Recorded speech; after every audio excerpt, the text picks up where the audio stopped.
Еленков.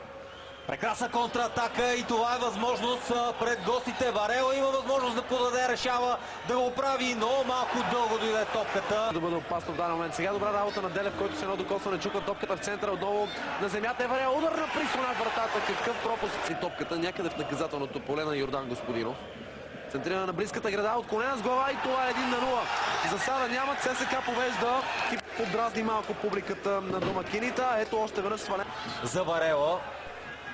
Закъснява там Атанас Атанасов. Вече в наказателното поле Варела. Това трябва да е втори гол. Точно така, Джонго Присо. Този път завършващия удар на Присо беше от висока класа, макар и с неудобния му крак. Обаче центрира към далечната града. Има кой там да засече топката. Прекрасно воле. Изчаква подкрепата. Не лошо центриране към Спас Делев. Този път право в ръцете.